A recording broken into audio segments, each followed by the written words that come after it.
We understand that the gunman barricaded himself inside this fourth grade classroom. Finally, they were able to break in. A Border Patrol agent who is a member of the tactical team for Border Patrol took a bullet through his hat. He did not even have time to put on his tactical gear and his protection gear before running into the school. And that's where we want to bring in Danny Coulson, former head of the FBI's hostage rescue team, the foremost unit in the world to deal with situations like this. Danny, we've come so far from Columbine, where officers stood outside, and for whatever we talk about the evil that happened here, you got to take a moment and just think and thank those who run to the sound of gunfire. Oh my gosh, thank you for allowing me to talk about this. I have a lot of experience with Border Patrol agents, and they are amazing. They're like the current day Knights Templar. They protect our society, they try to protect our borders, but are not being supported in that. But the fact that they did what they did here is amazing. My job was for a long time rescuing hostages, but I had explosive breaching, stun grenades, gas, had a lot of equipment. They went in there with a gun, and they took on this guy in face of gunfire. Had a round hit the agent in the foot, and one grazed his head. He went in there probably expecting to die, and he did it anyway. I can't say enough about the Border Patrol, the local police department there, the sheriff's department, and we should be thanking God that we have them on our side now, and we have them in the face of these monsters that are killing our children.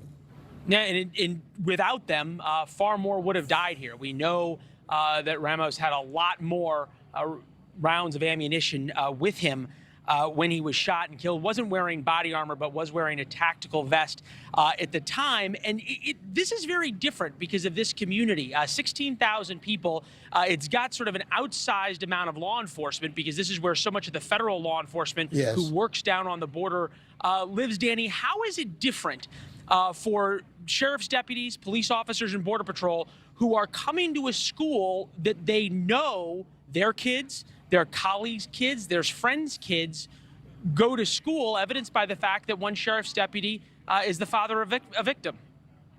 Yeah, I saw that, and they're amazing people. I mean, they're dedicated to law enforcement. They're very compassionate. Most of them are fathers. Some are mothers, and I think it's amazing what they did. I cannot give them enough credit for what they did there and the courage they showed. I mean, they weren't ready. They just responded to a gunfight and went in and engaged and killed the guy.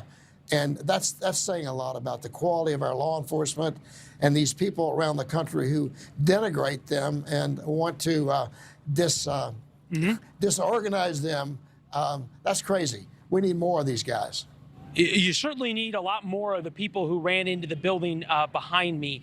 There's going to be a lot of discussion going forward about the red flags, what people know, what should we have known, what should we have seen that would have made this preventable.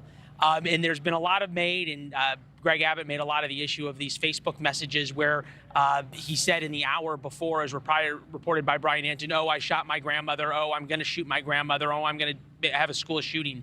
At some level, is it possible to try and question every single person's Facebook message? Absolutely not.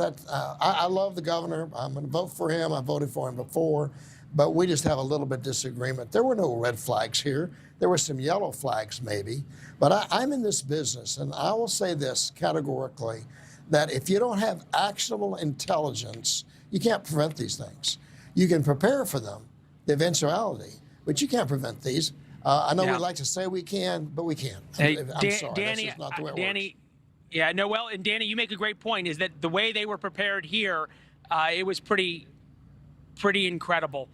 The way the agents were prepared simply to go into battle, even if wearing a hat and not their tactical gear. Danny Coulson of the FBI's hostage rescue team. We'll be back with some final thoughts in just a minute.